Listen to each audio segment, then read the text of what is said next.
मला आपल्या प्रधानमंत्र्यांच्या सध्याचा जो वावर आहे, आपले आदरणीय प्रधानमंत्री मोदी, ज्या देशात युद्धाची तयारी असते तो प्रधानमंत्री राजधानीतून बाहेर टंगळमंगळ करायला फिरत नाही.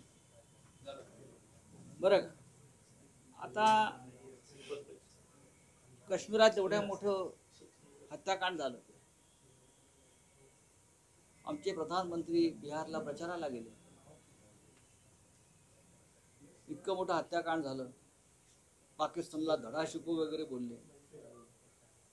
परवा मुंबईत आले, 9 तास नटनट्यांबरोबर राहिले. Bollywood film stars, film actress, 9 तास देशाचे प्रधानमंत्री, युद्धाची देशात चर्चा चालू आहे आणि 9 तास प्रधानमंत्री आमचे. त्यानंतर काल तुम्ही बघा व्हिडिओ आले, सन्माननीय गौतम भाई अडाणी यांचा एका बंदराच्या उद्घाटनाला गेले, त्यांना मिठ्या मारल्या. आणखीन एका कार्यक्रमामध्ये आंध्रचे नेते, मला डेप्युटी सीएम पवन कल्याण यांच्याबरोबर हास्य विनोद करतायत. मी त्यांचा एकंदरीतच प्रधानमंत्र्यांकडे पाहता, त्यांचा चेहरा पाहता, त्यांचं एकंदरीत वर्तणूक पाहता, वर्तन पाहता, त्यांच्या चेहऱ्यावरती कुठे काय युद्धाचं काय, आपल्याला युद्ध करायचं आहे, पाकिस्तानला धडा शिकवायचा वगैरे काही दिसत नाही.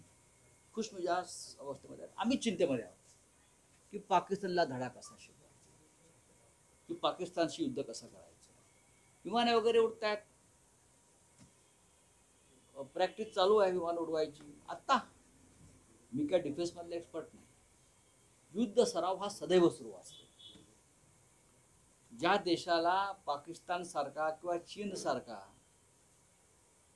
एक दुश्मन शेजारी लाभलेला आहे, तिथे युद्ध सराव ऐन वेळेस होत नाही, हा सुरूच असतो, एक प्रोसेस आहे. त्याच्यावर मी त्याच्यावर टीका, तो डिफेन्सचा विषय. पण प्रधानमंत्री किंवा एकंदरीत सरकारचं वर्तन पाहता त्यांच्या चेहऱ्यावरती मला ते युद्धाला सामोरं जात आहेत असं वाटत नाही. फक्त मीडियामध्ये बातम्या येत आहेत, त्यांनी युद्ध सुरू केलं आहे, मीडियातून विशेषतः राष्ट्रीय मीडियाने युद्ध सुरू केलं आहे, बॉम्ब टाकलेले आहेत पाकिस्तानवर, पाकिस्तानचे राज्यकर्ते पळून गेलेले आहेत, भूमिगत झालेले आहेत वगैरे, हे युद्ध सुरू आहे. पण मोदीने अद्याप युद्ध सुरू केलं नाही. त्यांची आता काय मानसिकता आहे पाहावं लागेल. सर, विरोधी पक्ष युद्धाची भाषा कोणी केली? युद्धाची भाषा प्रधानमंत्र्यांनी केली. तुम्ही जे म्हणताय विरोधी पक्षांना धडा शिकवा, धडा शिकवायला पाहिजे. सर्वपक्षीय बैठकीमध्ये जी चर्चा झाली का त्याच्या आधी घरात घुसून मारण्याची भाषा कोणी केली आहे? राजनाथ सिंगने केली. राजनाथ सिंग हे भाजपचे साधे कार्यकर्ते आहेत, काय देशाचे संरक्षण मंत्री आहेत. घरात घुसून मारू. काल देशाचे गृहमंत्री अमित शहा काय म्हटले? चुन चुन कर मारेंगे. अडवलंय कोणी? चुन चुन कर मारो ना. ज्या पद्धतीनं तुम्ही भाजपच्या विरोधकांना चुन कर मारता आणि खतम करता, तसं तुम्ही पाकिस्तानच्या लोकांना पण चुन कर मारू शकता, आपल्या दुश्मनांना. खरं म्हणजे या सगळ्याला जबाबदारच अमित शहा आहेत, गृहमंत्री. जे हत्याकांड घडलंय काश्मीरमधल्या प्रत्येक हत्याकांडाला गेल्या 10 वर्षातल्या फक्त देशाचे गृहमंत्री अमित शहा जबाबदार आहेत. तरी सुद्धा त्या व्यक्तीला प्रधानमंत्र्यांनी त्यांच्या पदावर का ठेवलं हे रहस्य. का ठेवलंय?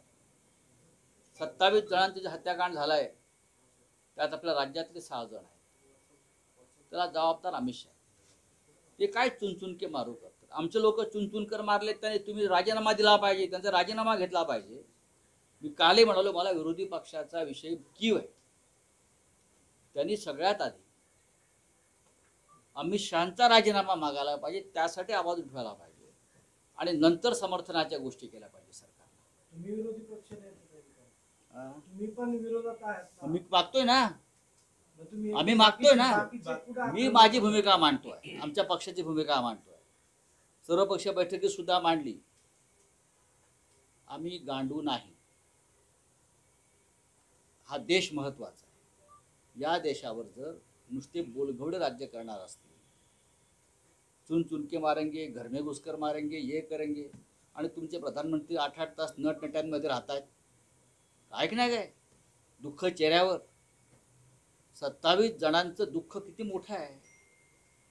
साधा एक माझी अमुक अमुक जरी मेला तरी 3 दिवस राष्ट्रीय शोक आपण व्यक्त करतो. अर्धा झेंडा अर्धा. परदेशी माजी राष्ट्रपती मेला तरी आपण इथे राष्ट्रीय शोक सरकारी कार्यक्रम रद्द करतो. आपल्याकडे काय आहे. दुसऱ्या दिवसापासून प्रधानमंत्री प्रचार दौऱ्यामध्ये, तिसऱ्या दिवशी मुंबईतल्या बॉलिवूडच्या कार्यक्रमात नटनबरोबर, नंतर गौतम अडाणी बरोबर चौथ्या दिवशी, पाचव्या दिवशी पवन कल्याण बरोबर हास्यविनोदामध्ये अडकलेले आहे. काय दुखवटा, राष्ट्रीय शोक. सामान्य माणसाच्या जीवाला काय किंमत आहे की नाही. ते सुद्धा अशा प्रकारे हत्याकांड झाल्यावर तुमच्या चेहऱ्यावर दुःखाची एक तरी लकीर दिसू द्या. कोणाच्याही दिसत नाही आहे.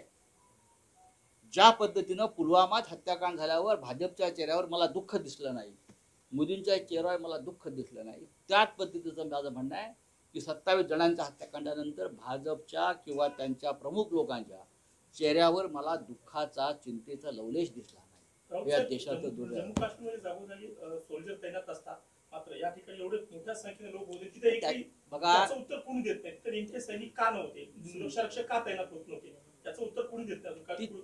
ती चूक आहे आणि ती चूक अमित शहानी मान्य केली. चूक आहे ती ठरवून, कारण जसं पाठीमागं मी बोलतोय ना, मला बोलू द्या ना, त्यांचं पूर्ण होऊ द्या ना.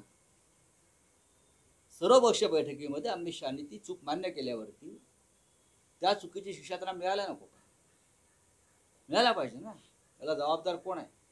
गेल्या 10 वर्षामध्ये जितके जवान, जितके पोलीस, जितके सामान्य नागरिक मारले, त्या सगळ्याला जबाबदार देशाचे गृहमंत्री आणि ते अजूनही पदावरती बसलेले आहेत, राज्य करतायत, सत्ता भोगतायत.